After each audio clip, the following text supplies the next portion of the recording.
এক মাস আগেও পয়েন্ট টেবিলের পার্থক্য ছিল 10 পয়েন্ট।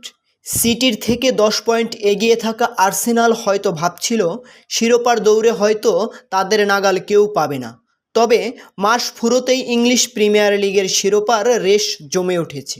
এক ম্যাচ কম খেলেও 3 পয়েন্ট কম নিয়ে আর্সেনালের ঘাড়ে নিঃশ্বাস ফেলছে ম্যানচেস্টার সিটি।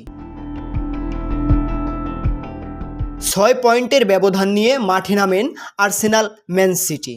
আর এই ম্যাচের পার্থক্যটা গড়ে দিলেন আর্লিং হালান্ড। তার গোলে চড়ে ম্যানচেস্টার সিটি এখন দেখছে প্রিমিয়ার লিগের শিরোপা জয়ের স্বপ্ন।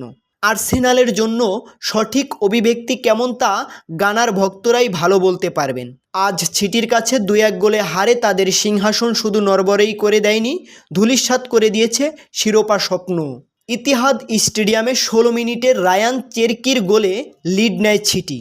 তবে সেই আনন্দ 2 মিনিটের বেশি স্থায়ী হয়নি। গোলরক্ষক জিয়ান লুইজির দোন্নারুমার মারাত্মক ভুলে ম্যাচ সমতায় ফেরার সুযোগ পায় আর্সেনাল। সেই ভুলের সুযোগ নিতে কোনো ভুল করেননি কাই হাভার্টস। প্রথমার্ধে 1-1 সমতায় শেষ হলেও দ্বিতীয়ার্ধের দৃশ্যপট বদলে দেন আর্লিং হালান্ড।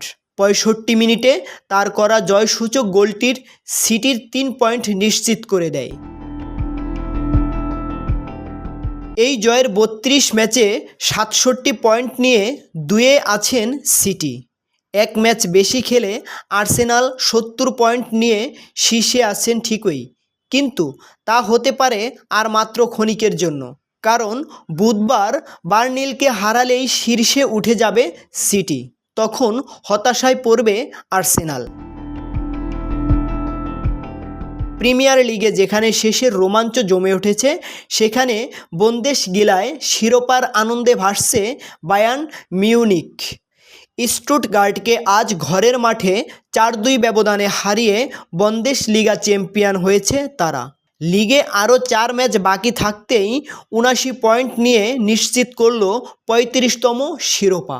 আলিয়াঞ্জ অ্যারেনায় শুরুতেই গোল হজম করলেও প্রথমার্ধে ঠিকই ঘুরে দাঁড়ায় বায়ার্ন। মাত্র 1 পয়েন্ট পেলেও শিরোপা নিশ্চিত হতো তাদের, কিন্তু জয় নিয়ে মাঠ ছেড়েছেন কেইন ডেভিসরা।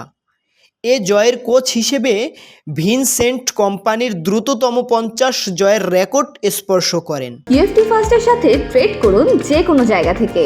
ক্যাম্পাসে ক্লাসের ফাঁকে, ঢাকার জ্যামে বসে কিংবা ঘরে বসে, ট্রেডিং এখন হাতের মুঠোয়। তাই ট্রেড করুন যখন খুশি, যেখানে খুশি।